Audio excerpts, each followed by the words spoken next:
Okay, let's put Belle on the hot seat and break her down. So I think I go, you go. Yeah, right. You go first. Cool. So just explain the segment to the people who never watched this before, might not see it again. We get a guest. We ask them 5 questions. Really get to know them as a person, like mental break in a way. Like, They should escalate. Yeah. The questions should escalate. They're escalating questions, so they start very like nice and slow and soft, and then they go in. So I will start with a nice and soft question. That's going to be in the podcast description. What he just said. Bel Stone opens up Yeah, to about a nice soft. starting soft and Nice. then go. And then we go. It's an all-in episode. Perfect. Yeah. Okay. So Number one. question number 1. Yeah, graphic here. Underhand. Okay, you are a comic, stand-up comic in the Boston community. That's how we That's know the each first other. question. You just no. Yes, I am. Facts. Yes. Just spreading facts right now. Yeah. You are amazing. You're lovely. You run. Thank You you. run a lot of shows. You have Divine Comedy. Yeah. You're the main producer for that, which has shows in multiple places. Follow them on Instagram. Plug in, huh? Duck, goose. You are a member of the Doug Goofs clan in So a way. true. Yeah. That's how we met. That is how we met. Thank God. Yeah. This is now we're getting deep in question. What is everybody loves you? You're a sweetheart in the community. That's so nice. What is something that nobody knows about you that would be really surprising for people to know? Really surprising. You're so loved. What would make us hate you? What would make you hate me? Or just what would something that would shock us about you? Oh, It man. doesn't have to be like a horrible thing. Yeah. Let me think about that. That's the soft question. Yeah, that's where we're starting. Also, I'm just going to point out this microphone Yeah. looks like you stole this shirt. It's kinda exciting. Oh, by the way, this is Maz's clothing line. Does it say Crybaby? Yeah. I was so excited to wear Maz. You never asked Yeah, whether. yeah, you didn't ask who I was wearing. Similar styles. Yeah. Anyways, Something that would surprise people about me. I mean, this is mental break. I don't think people would think that I have anxiety. Like I have a panic disorder that runs in the women on my mom's side. So I get like super anxious, like socially. And I think that I come across as really confident, which yeah. I learned that from white men. I mirror So that's the that. priesthood. Yes. Yeah, your vibe is like you just had half an edible. And that puts me at ease. Good. Because, Good. like you help my social anxiety, so it's funny that you have That's social so good. That's great. That's exactly what I want to do. Yeah. Yeah. Like, has it ever like affected? Like, has it ever happened in public where you're like, I need to go to the bathroom? If you ever, it wouldn't be something people notice because I just disappear for like a little bit. I actually, okay, not to put you on the spot here. Yeah. I think I saw one of those. I believe you have. Yeah. Burn. Yeah. First time burn. It was, yeah, I went to the bathroom and cried and then came out and did my set. and won Yeah. the competition. You won Yes, the wow. I want to burn that. That's your night. And I superpower. was like, that's crazy. I was just crying in the bathroom. Like, That for me would have been like, I guess that's my method now. yeah, I would have to cry every time. Yeah. So Yeah. like, One day you'll be crying in the Wilbur bathroom before you go out there. yeah. Promise? Yeah. If we cry, get to the Wilbur, I think we'll all start crying right now. Yeah. So like I see like how that would like, of course, derail things. Yeah. But like, do you take things for it, or do you just like, be like, oh, I'm just gonna wing it? Yeah. No, I have medication. I'm pretty decently You're medicated. pro-medication. Yeah, I'm definitely pro medication. That's my stance. I'm pro med. Controversial. No, but especially like if I wasn't on medication, I would. This is dramatic. I wouldn't be like functional member of society. Like I couldn't cross bridges like that. You know how functional members of society work. The risk is so high. Cross bridges. So many bridges. Like she would never be able to get places, dude. I couldn't come here today. I would be back in Boston. Why? Oh, why are you late? I couldn't cross the bridge, man. Cross the bridge. Yeah.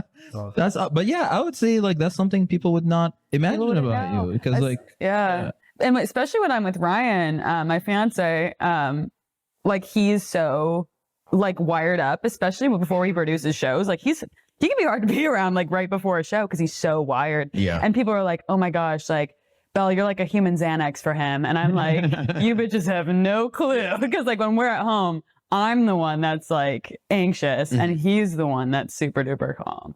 Do you think though, before a show, because my girlfriend tends to be the super anxious one, which is tough because I used to be just the super anxious one. Yeah. But sometimes it's like if she's super anxious, I feel like I have to like go into it's going to be okay mode. Yeah. Even though I don't think it's going to be okay. You don't have to be okay. You got to tamp that down, you know, like, a normal member of society. We got to cross this bridge, babe. Yeah. Definitely, I think it's a we take turns situation. Yeah.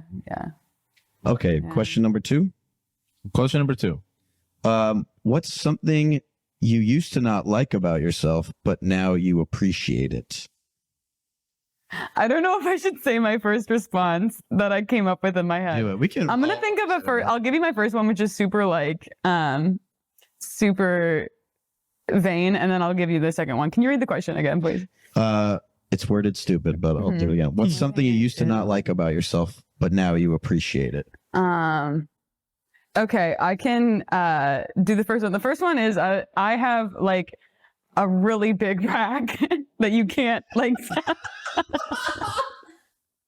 You used to not like that? No. I like it. I keep it pretty hidden. Like you couldn't even tell right now, because I'm wearing a very baggy shirt. But I have a very nice rack. That's a big rack. And if you want to see it, click this link.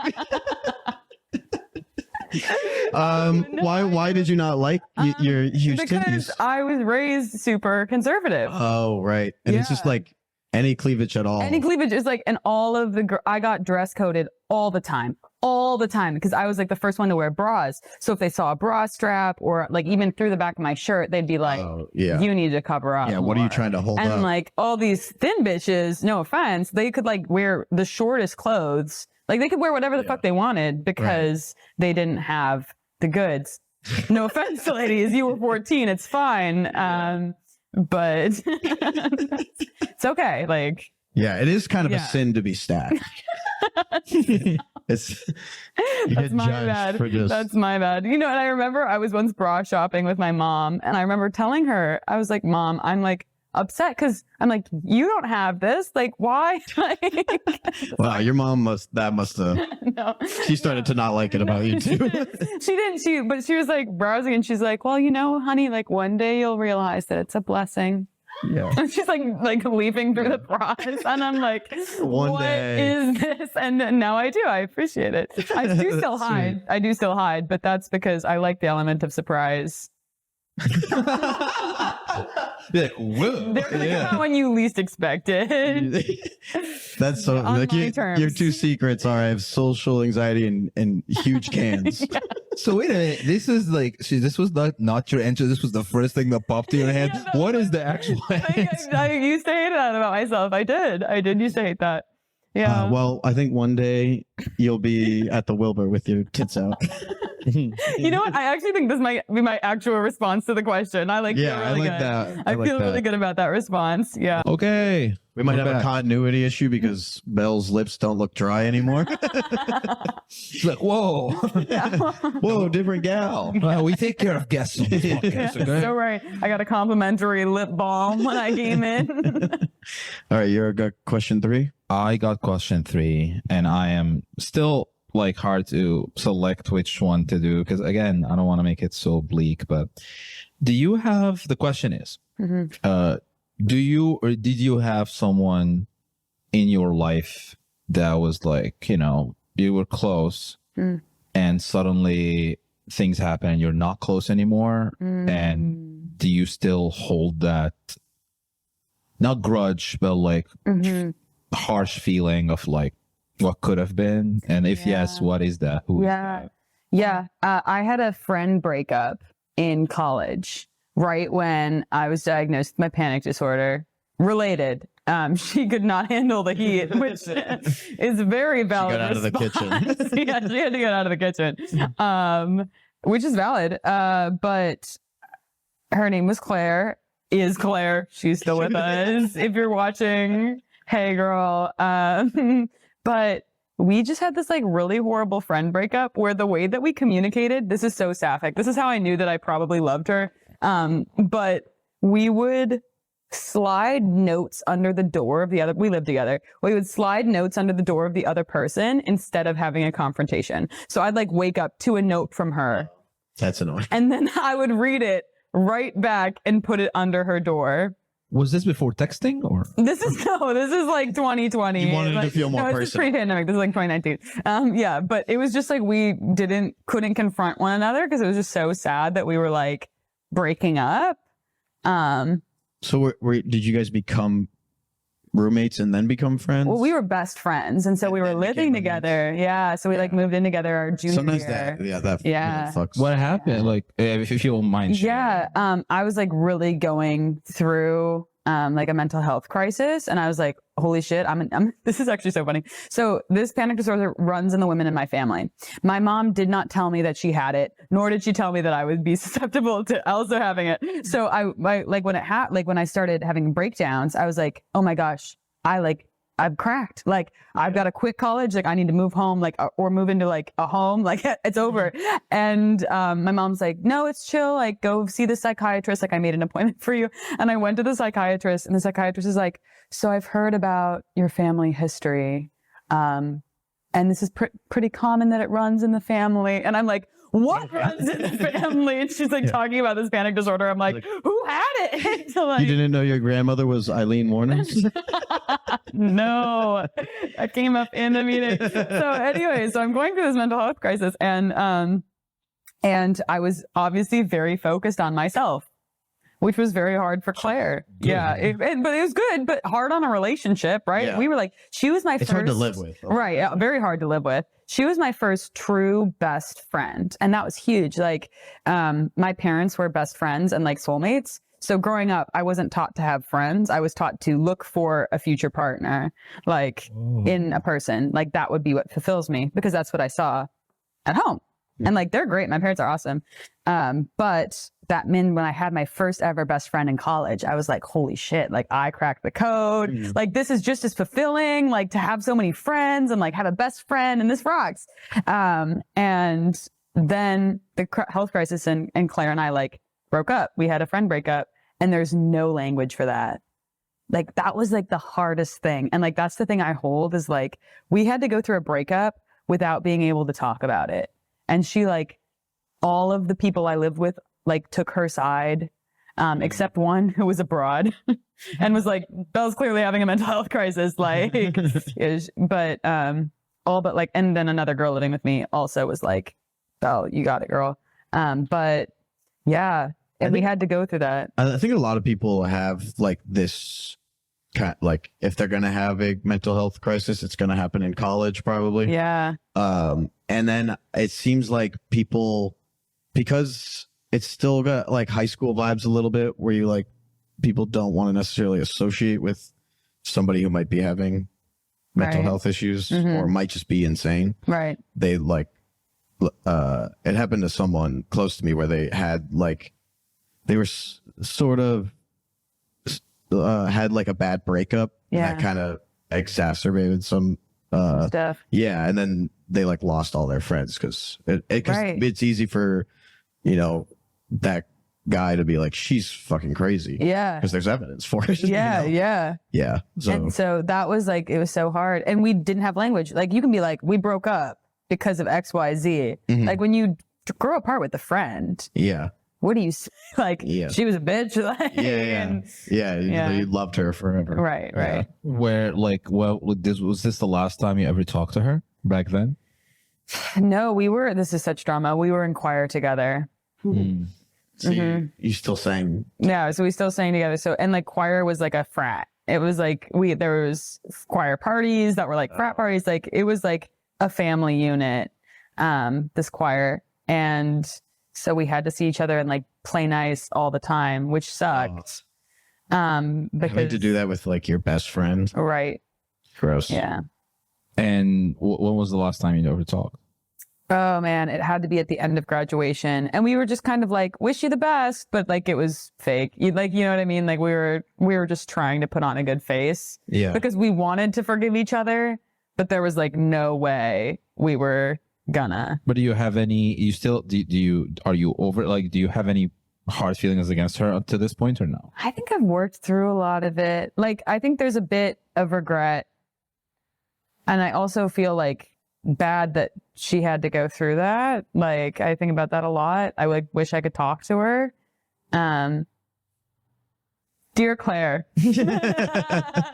We'll send this. We'll send this Google Drive. I almost said your full name, but I refrained because I respect your privacy. Yeah, it's kind of like it's no one's fault per se. It's just wrong happens. Place, wrong time. If you guys didn't live together, it probably would have been fine. Yeah. Damn. Well, so your question. Anyway, so it's like such a downer. About that. That's just, getting more and more. That's just sad. Who's your comedic inspiration? Okay. Myself, my huge knocker. Just what cup size are we talking?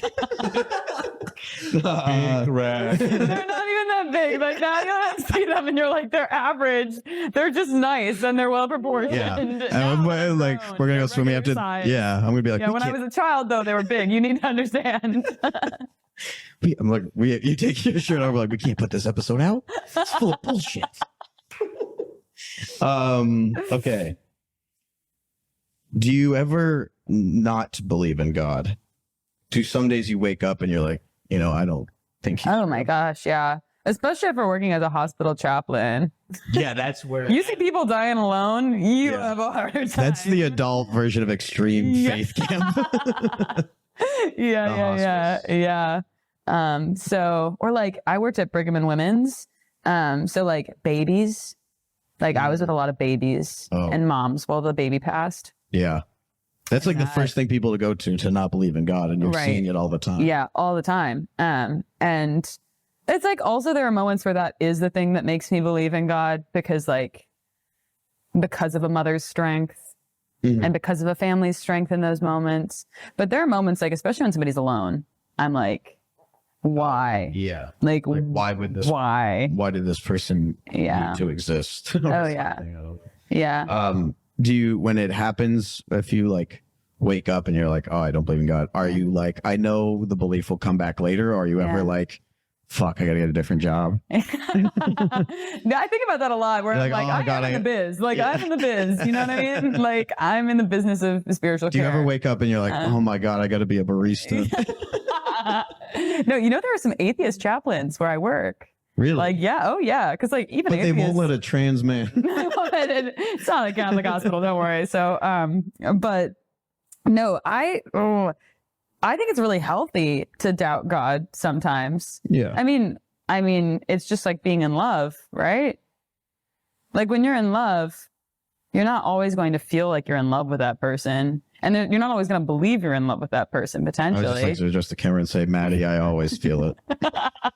But Ryan, Ryan, you got some stuff to work out. No, but you always know that love feeling is going to come back. If I'm like annoyed or something. Right. I'm not going to panic. Yeah. Not that I would ever get annoyed with my sweet baby. But. Yeah. Perfect. All right. I'm not on the hot seat. Next question. Okay. This is the last question of the 5, and that's the deepest question. We do have this one after this. Oh yeah. We're gonna have that's like bonus round. Yeah. We definitely do a bonus round, but this is the last of the actual 5 we present. Yeah. And it's really deep, and again, only if you feel comfortable diving into this. When and what was the last time? I don't like that you're smacking your penis while you ask this question. When was the last time I made you uncomfortable? This is, I think, it's called inner thigh. Inner thigh. That's whatever you want it to be. It's whatever. Smacking off. He just destroyed all the tension I created in the last 3 seconds. Run it back. We can make it happen again. We can make it happen. I was like building so much tension and like, and then he was like, what's up with your penis? He always wants to know. Okay. How is Last he? question of the fly. Yeah, yeah. So intense. Okay. Last question. No, only if you feel comfortable. Yeah. When and what was the last time you were in so much pain that is not physical?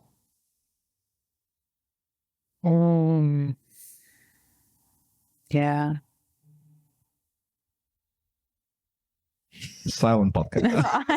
I know. I was just feeling it again. Like, you know how your the body keeps the score. I'm not gonna edit this, but while her eyes are closed, can we edit Vietnam flashbacks?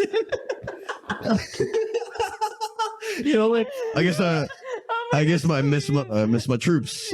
That was the last time. You know this thing where they like the footage of the nuclear explosion testing? Yeah. Yeah. Well, it's crazy feeling it in this place because it's when my cousin died last fall. And I immediately came here like right afterwards. Do you remember that? You came here? Yeah. I was up in the Acadia. party. I was up in Acadia and I got a call from my family last October 20th. And my family called and they're like, your cousin died and he died by suicide. And we were very close. Thomas and I were close. We were the same age. And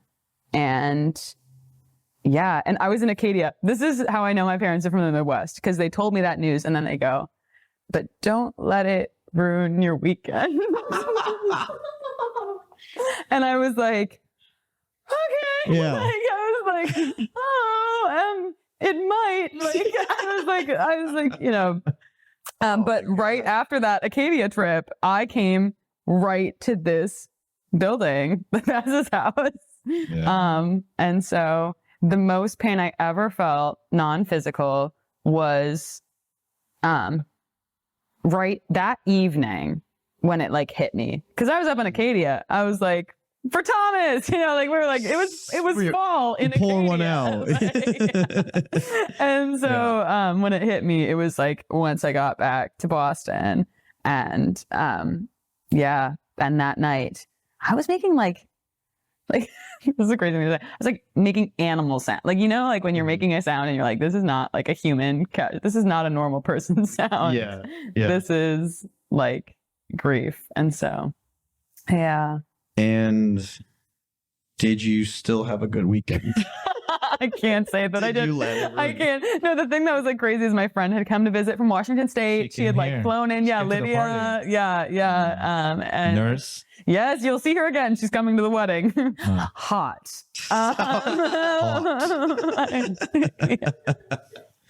And so, that was so much pain. Like crazy. Also as an outsider view of this time. Yeah.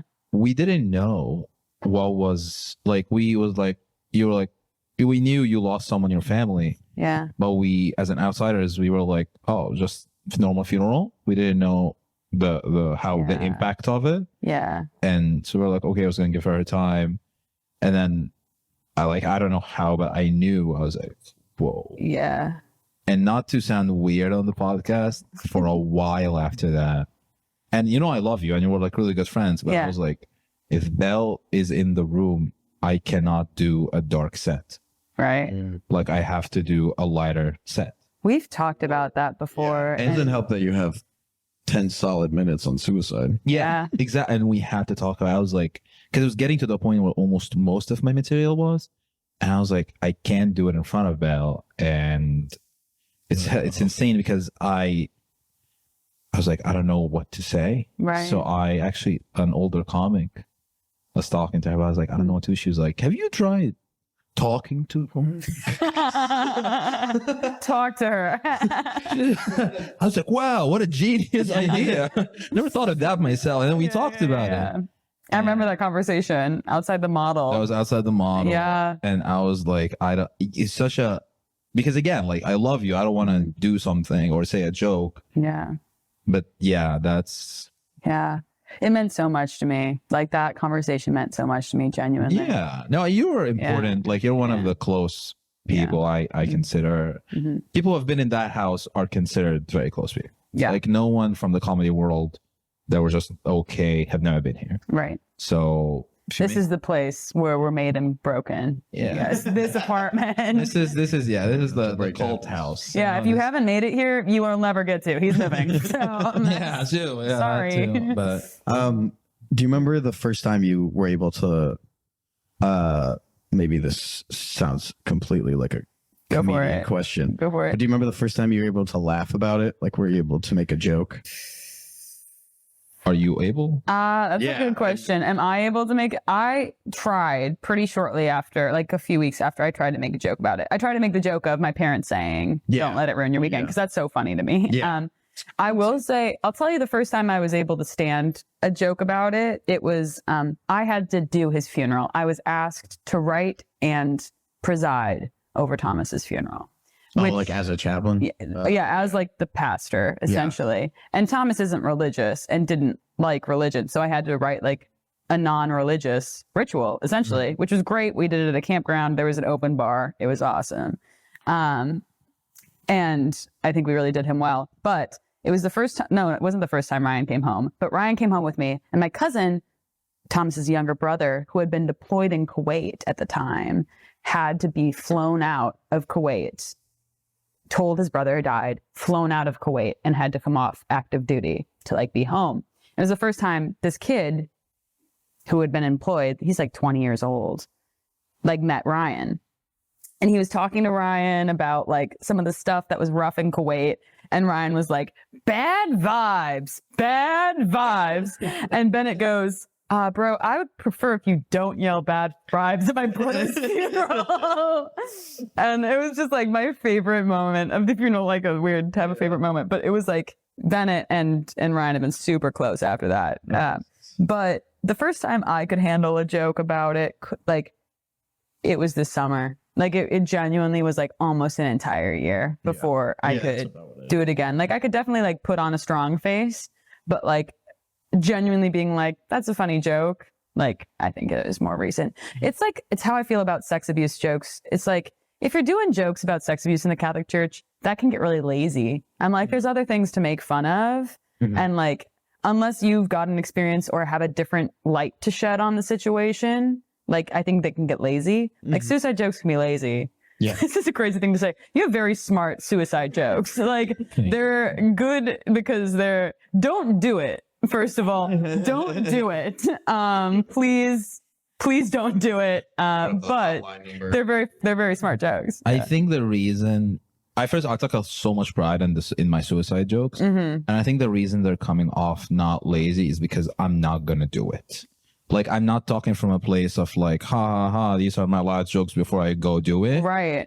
Because then you're like, whatever, right? Like, not like whatever in that regard, but like you'll be like lazy about it.